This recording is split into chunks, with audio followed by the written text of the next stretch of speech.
मला तर इतका आनंद झाला, जसं पॉम्पलेट मी पाहिलं, पत्रिका पाहिली की महाराज आमच्याच गावचे आहेत, या ठिकाणी येतात. मी महाराजांना कधीच भेटलेली नाहीये, पण मी त्या गावची आहे. किती केलं तरी मातृभूमीचा एक अभिमान असतं.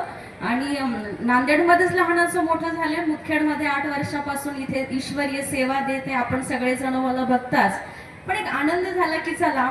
आणि इतकी खुशी झाली खरंच. आपल्या मुदखेडमध्ये मी बघते मागच्या 8 वर्षापासून खूप असे बुद्धिवान, कला समृद्ध आपण सर्व आहात, पण ते यश काय टिकत नव्हतं. चेहऱ्यावरती काही खुशी, आनंद संसारामध्ये असायला पाहिजे होतं, ते दिसत नव्हतं.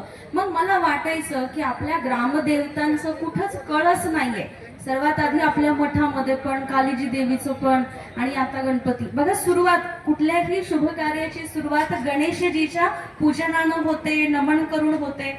तर आज जसं आपल्या श्री गणपती मंदिरांचं कलशरोहणाचा कार्यक्रम आहे, आणि जसं आदरणीय सन्माननीय महाराजांनी सांगितलं, तसंच आपण सर्वांनी जर पुढाकार घेतला तर आपल्या मुदखेडमधल्या सर्व मंदिरांवर, मठावर कळस लागायला वेळ लागणार नाही. पण पुढाकार घ्यायचा.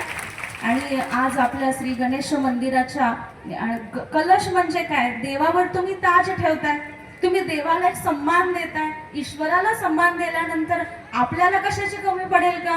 आपल्याला पण सगळ्या गोष्टीची प्राप्ती नक्कीच होते. ते 2 शब्द आहेत, फक्त जास्त वेळ घेत नाही.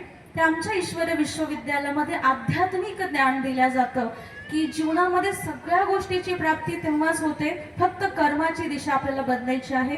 7 दिवसापासून आपले महाराज श्री गणेश पुराण या ठिकाणी सांगत होते. अतिशय सुंदर ज्ञान कथा म्हणून ऐकून 7 दिवसात सोडू नका, एवढी विनंती करते. त्याला आत्मसात करा, तर जीवनाचा सोहळा झाल्याशिवाय राहणार नाही. तर आपण सर्व मुदखेडकरांना मी खूप खूप भरभरून आमच्या विद्यालयातर्फे शुभेच्छा देते. इथंच थांबते. मला बोलण्याचा चान्स दिला म्हणून आभारी आहे. ओम शांती.